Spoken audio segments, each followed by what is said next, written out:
What's really good, guys? It's your boy, Hatter Ali. And with the What's Really Good podcast, we got one of the board of directors, my guy, my mentor, Dr. Heat, Coach G Dub, Gregg Williams in the house. What's going on? I'm doing great, Hatter. How are you guys? And I'm glad we got back on here so we can talk some more smack. Hey, coach, this is the time to jump on the train. The commanders. Listen, we are actually seeing something new. That Yeah. draft was, coach, you've been there. You Yep. have to admit that was probably one of the best overall drafts we ever had for a long, long time. I will say this: was very impressive, and I'm very happy for and proud for both Adam and Dan Quinn because you saw how synergistic they were. They had worked together about this in a short amount of time. That being hired and getting there, or not having all the fall and all this kind of stuff. They had to work their tail off to be on the same page, and they were. There's so many common factors that I see between those two because I've researched so much on Dan Quinn and so much on Adam, throughout the years. And I think they knocked a home run on the overall draft on making the Commanders better. 100%, coach. And you've been there, you've been in the draft room, okay? Let's remind everyone that when you were with the Mhm. Browns, Myles Garrett was the first pick overall. Yep. You were there, you were the DC there, defensive coordinator there, and not only that, Mr. Aaron Donald. People forget. Oh, They want to put bad stuff on your name. Man, listen. yep. You was there when Aaron Donald got drafted with the Rams. You'll love this is that both Myles and Aaron would not have been drafted had I not been there. And I don't think, had I not been there at Washington, that Sean Taylor would have been drafted. I do not believe that would have happened. And it came down to the wire, and I'm very happy that, they finally did listen to me on that. And I do think, one of the factors is that, listen to me because they really didn't want me to be questioned by the Washington Post and me tell them the truth. I know, I know. Coach, how is it being in the draft room and the intensity as the first pick or just in the first round in general? What goes on, and how do you dissect that? Well, the biggest thing is that it depends on, what kind of politics are being played in that organization, what type of politics have been taken behind the scenes with agents and other factors with these particular picks. And the biggest thing in the world is that when you have coached and or played at the professional level for a long time, you understand that the analytic factor is good. And I'm all been a big part of pushing that factor into the grading of these great players. But you've got to be able to feel the presence of a truly great player. And you would go bonkers if you knew the people that we were arguing about.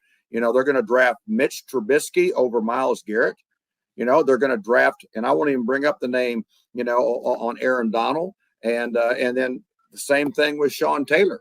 They're going to draft a tight end, Kellen Winslow Jr., okay, instead of Sean Taylor. What are we talking about now?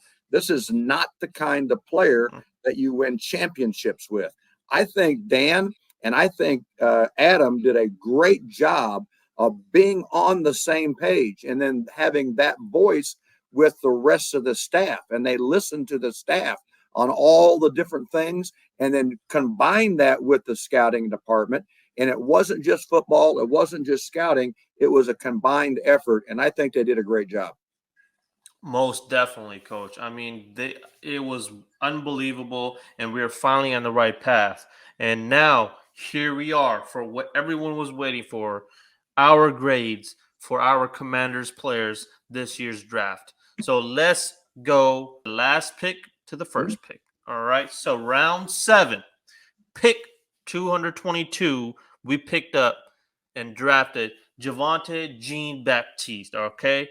DE from Notre Dame, 6'5", 239. 40-yard, 466. He has a good frame. He got long arms. He got amazing testing numbers for his size. He's very quick on the line. I noticed when I watch his tape, he does a lot of spin moves, a lot of, cross chops, and he takes advantages of the OTs that have bad feet work. I mean, I have to give it a B plus, a solid B plus. I mean, he's going to come in there. It will take some time for him to develop. I think your grade is outstanding. I would give him a B plus too. And I want everybody to understand this type of a player that Dan Quinn has been very successful in training and getting the most out of. Now, as he puts a little bit more weight on, that'll help there too. But at the weight he's at right now, he becomes a dual type player. He has to be able to perform, in the special teams also. He has to be able to perform in situational packaging that Dan Quinn does. I think he is a prime suspect to grow with the entourage that's already there, and I say B plus also. And now with round 5, pick 161, we pick up safety Dominique Hampton from Washington. 6'3", 220 pounds, 40-yard dash at 4.51. I mean, he has amazing physical attributes. He has a 6'7" wingspan and long arms, which helps him create high win rate on most contested catches. He knows how to lay hits on pass catchers, and coach, you love to see that. I mean, let's be honest. No doubt. If you are safety, you got to know how to lay hits. 39 vertical, 10 plus broad jump. He has a second overall athletic score at the combine for the safety position. And they got Butler and Reeves, right there, right now in the team. I mean, this guy is going to come in and he's going to put in work.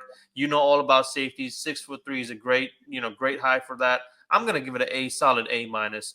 This guy is going to be great in the league. And here's what I would say. I think your grade is very solid. I would give it a B plus right now, but here's the deal. The fact that he's multi-positional, he has played safety, he has played corner, he has played nickel, he has played in a linebacker role in the box. He's not afraid of contact. This is a very physical defensive back also that must be dominant on special teams. And the fact that he can run 4-5, and cover in the special teams, that makes it very, very, very versatile. I think this guy is also going to climb up the board. And I think some of the veterans there are going to be looking over their shoulder and see this guy when he smacks people around too. I give him a solid B plus, but I do believe he can grow on up into the A minus category that you also have on him. 100%. And now round 5, pick 139.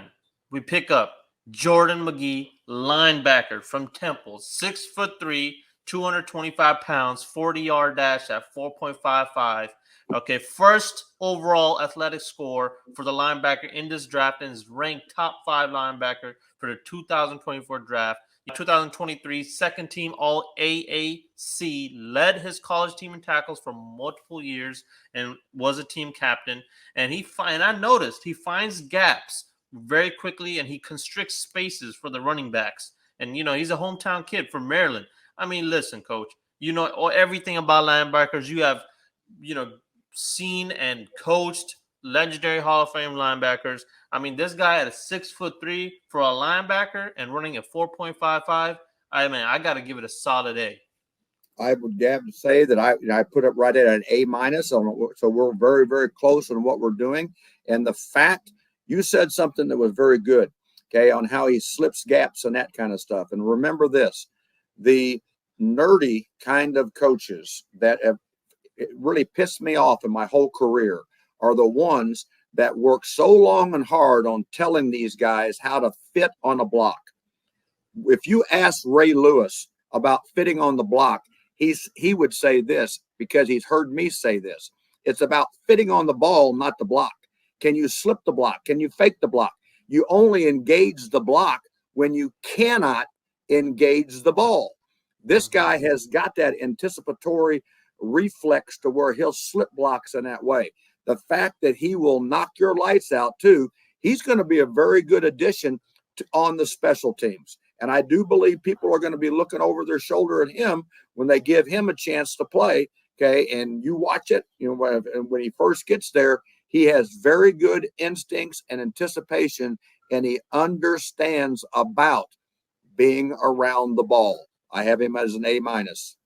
Most definitely. I mean, he's going to be around guys like Bobby Wagner, my boy Jamin Davis, and Yep. your boy Frankie Levu. I Yep. mean, that's an amazing, amazing locker room to go ahead, being a rookie, being a linebacker, going to players like that. I think it will be an amazing start for him for his career. Well, Now, see, people don't realize that if Bobby Wagner ever wants to dumb down and go into coaching, he would be a great coach. All right. oh, And, and 100%. and Frankie's a lot the same way. So yes, he's got some very good leadership to help him out at that position area to make him be even better. Now, round 3, you're going to love this one. Pick 100. Mr. Luke McCaffrey, wide receiver from Rice, 6'2", 198 pounds, 40-yard dash at 4.46. Former quarterback like you, coach, who switched to wide receiver, has amazing acceleration into top speed, is not scared to hit defenders at all. I mean, he makes some amazing catches with coverage all over him. His route running is getting better day by day. 2023 first team All ACC. I mean, coach, listen, he comes from genes of families, his dad winning 3 Super Bowls, you being his dad's good friend as well. Christian McCaffrey, future Hall of Famer. I mean, you can't get better than this, coach. I got to give it a grade A. Amazing pick. And I gave him another grade A minus. And I think, he has to prove himself at the next level. I just won't give somebody a straight A until they prove themselves at this professional level. I do like the fact that he has a great understanding of playing the quarterback position. It has made him a better receiver through that understanding and the trust that the quarterback has in him to understand the leverage and understand the particular holes in zone coverage that he can get open in because of his quarterback background. I really think this is a great family. I think it's a great time for him to be in Washington, D.C. And I think Cliff will do a very, very good job, Kingsbury, with him and utilizing him in ways that can help the quarterback they also drafted. I think this is a really good pick, and I think it means well for the Redskins, and I gave him an A minus. They got Terry, they got Jahan Dotson, Yep. Dax Millen, De'Ami Brown, and Tinsley, and Crowder, obviously, our guy. Yep. But I got to be honest now. I got to be honest. I feel like my guy, Luke McCaffrey, is going to show up in preseason, and he's going to be locked in as slot receiver. I think this guy will definitely prove himself. I definitely will have him higher than De'Ami Brown and Dax Millen. Let's just see how the future holds for him. Now, round 3, pick 67, Brandon Coleman, guard from TCU, 6'4", all right, 313 pounds, 40-yard dash for that size, 4.99. I mean, first overall athletic score as guard in this draft and is ranked top 5 offensive lineman in this 2024 draft. I mean, he has a thick frame, an amazing overall length at the position with long arms, quick mover, and his size is amazing. And with heavy hands. I mean, he holds secure blocks as long as he can. He has amazing balance. And he ideally is a left tackle, but he can always play left guard as well, which he did in his college career. I mean, coach, people were yapping about, oh, man, these guys are not picking, O-linemen in the draft. What's going on? We need O-linemen. People forgetting, they in free agency, signed the guy from Dallas, and Algredi, 3-time Super Bowl winner, and people forget they already have Sam Cosmi there, and they got Wiley, adding one of the best, O-lines from the draft. I mean, come on, guys. You guys got to be happy. I'm giving it a solid A+, coach. I'm going to tell you again, I'm giving him another A- because he's got to prove it at his level, but I think it's a home run that Adam and Dan were able to get him, okay, at the 67th pick, because I thought he was going to go much earlier than that, too. I really do believe this. This guy's a tough guy.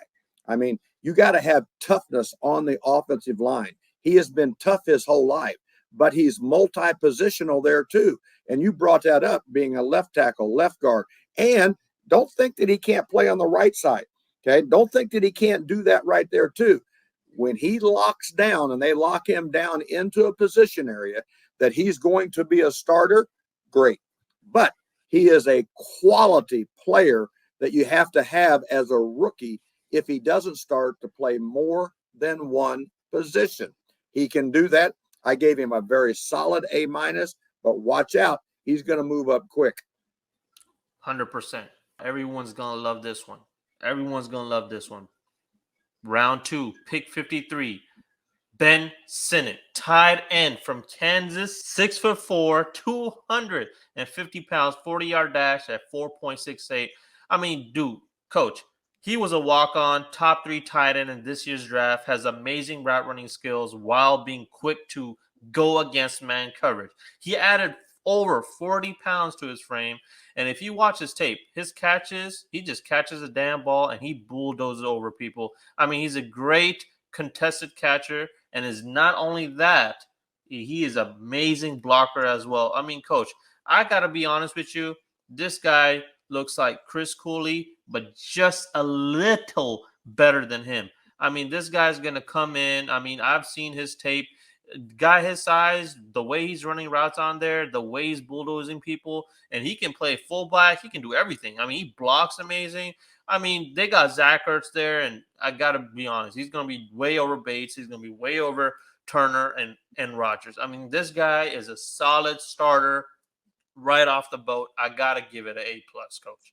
And I'm going to give him an A minus too, but I really believe the fact that what you just said, has played in the backfield as a fullback blocking tight end, has played on the line, has played in the passing game, his understanding there too. One of the things as an inline tight end, okay, that'll be a great proving factor to him early, okay, because people have been critical of him at somewhat as an inline on the line of scrimmage blocking a NFL lineman as compared to a college lineman and that kind of stuff. I do believe, okay, he will get it figured out. I give him a solid A minus. The fact that he has and can play stand up in the hybrid ways that all the tight ends, he has good separation versus man coverages that I have watched him play against. Okay. And I think you gave him a good grade, and I want him to prove himself first. So I gave him an A minus. It's been a long time that Commanders had an amazing tight end. It's been a very, very long time. And I was there with Cooley. And I love teasing him all the time. He was allergic to blocking, okay? And he was allergic to contact. He was a very, very good hybrid tight end and I used to tell him you're a fat receiver because you're not a tight end anyway. But we laughed and joked about that all the time. But he was a really, really good football player and earned the spot to be on that team. I think there's similarities there, just like you pointed out. But I have seen him block better, okay, at the underneath level at the college level than Chris did when he was coming out. Yes, I do agree. And I feel like finally we have came to a point where this tight end will shine. Rodgers was really good. He got hurt last season. He was amazing the preseason. I think this guy will get it done. Now, round 2, pick 50. Defensive player, coach. You will be about these things. I mean, Mike Sainristil, cornerback from Michigan, 5'9", 182 pounds. Okay, 40-yard dash at 4.47. I mean, former wide receiver, so he has amazing field awareness and attention to detail as a zone defender. Has amazing twitch to his footwork that helps him in man coverage. Amazing in run support and comes off the slot with well-timed blitzes. And when it's all said and done, I feel like he'll be an amazing slot corner for us. I mean, coach, let's be honest. A guy who's 5'9", I mean, what do you think that will be? Me personally, I got to give it a B+. But guys being that short, how do you value that? I would give him a B+ also because I do think he has toughness. He has shown toughness. I think that's the perfect position for him because in the slot position, you don't get all that. You don't have to worry about as much catch radius on the receivers and stuff because there will be leverage help for him inside, outside, over the top that help on the jump balls that the outside corners are always getting that you can't help them with. They have to have that catch radius. They have to have the size to be able to battle these bigger receivers that are in this league. I think this is a good pick. I'd give him a B+. I think, the fact that he's also going to have to stand out in the special teams, okay? As a cover guy, as a returner, those type of things, because he's got those good speed. Okay, I give him a solid B plus. I've seen Dan Quinn take these kind of guys before and make them into good players and playing them with help with the type of coverage ideas he has when he plays with a guy like this. I mean, people try to shy away from that height. People get Yep. scared. Oh, corners. Oh, being short is not going to work out. Come on, guys. I think people forgot about Mister Tracy Porter, your guy in the Tracy Super Porter. Bowl. In the Super Bowl. I mean, come on now. The guy was a short guy, made it Yep. happen, won the Super Bowl. Coach, you were coaching him. So, guys, size doesn't really matter. It's all about the heart, And man. I had to adapt to him. I had to put him in positions that he could excel in. And then when I left, all of a sudden he became struggling because he had to fit into what only the defensive coaches know. And it's not about the X's and O's. It's about the Jimmies and Joes and finding ways to utilize them. This is one of the things I don't think a lot of people understand about Dan Quinn enough of. When Dan, after he left the Falcons, was out, a year and a half, 2 years or whatever it was, Dan did tremendous research on a lot of other styles of play, a lot of other styles of defense. I know he had to watch several things of what we were doing because all of a sudden I saw those surface at the Cowboys. I saw those things come up to where he was adapting things outside of just that hard-nosed cover three that he was doing at Seattle and he was doing at Atlanta. So this guy will fit in because Dan has now found ways to utilize these guys' skill sets. It's not about the scheme you call, it's about the players you play and giving them a chance to win games for you. I mean, Dan Quinn is coming in and he's picking the right players for the system this time. He And is. I got to say, this is a different feel, heading into the season. Now, round two, pick 36, Mr. Johnny Newton, defensive tackle from Illinois, 6'2", 304 pounds. 40-yard dash at 4.78. He's very fast and has very explosive hands that show up all the time. And when his motor starts, it never stops, which makes him set edges against bigger opponents. And he has a first overall production score for his position in this draft as a defensive tackle, has amazing agility and outstanding instincts. And he knows his timing to be blockers' edges. I mean, coach, people were getting mad that why did they pick a defensive tackle? I feel like this was the biggest steal of the draft. He was supposed to go early, and getting him at pick 36, amazing. I got to give it an A plus, coach. Okay, you're hitting a home run with how you've been doing the grading. People are going to think that you and I talked before I came on here, and we haven't had one bit of conversation go on back and forth between your grade, my grade, or anything. I'm going to tell you this. He was my number one defensive tackle on the board. I had him as a top 5 guy. I believe that Dan Quinn will absolutely get this guy going bananas. And you watched the get off and you watch what Dan does with this guy right here. He was my number one guy at the defensive tackle position that I graded and watched all year long. And in this style of defense that Dan coaches, he will be even better because some of the catch and read things that they were having him do at Illinois, that's not Dan. That's not me. That's not what we do. Okay. I would be absolutely retarded if I told Aaron Donald to do anything like that. I'm not saying Jonathan's an Aaron Donald. I'm not saying that. Totally different sizes and everything there. But watch this guy get off the ball and play the way Dan wants him to play. And this is the only guy I gave a solid A to that I saw on the draft board for the Commanders. Yeah, G-Dub. I mean, you're definitely right on that because, listen, I mean, Jonathan Allen is, I feel like he's kind of going over his prime now. Payne is the guy, and this guy will complement Payne. Both of them are going to go at it. And let's be honest, I got to put Johnny Newton over Mathis. I mean, this guy is going to get it done, and this is a steal of the draft. Now, last and the best, I would say. And coach, we are both right about this, weren't we? Weeks before when we had So many talks about our Commanders. We were definitely right about this one. Yep. Round 1, pick 2, Jayden Daniels. LSU, 6'4", 210 pounds, 40-yard dash at 4.50. I mean, coach, he's the most athletic QB in this year's draft. And honestly, I think he's the best QB in this draft. He identifies pre-snap pressures and always has a way to counter it. When facing pressure last season, he had 0 interceptions. That's the best out of all top QBs in this year's draft. I mean, talk about fearless. I mean, not only is great efficiency, but he also has the best potential to hit the ground running than all the other quarterbacks. He's also amazing pocket passer and with amazing arm strength. We never had that before, did we, Coach?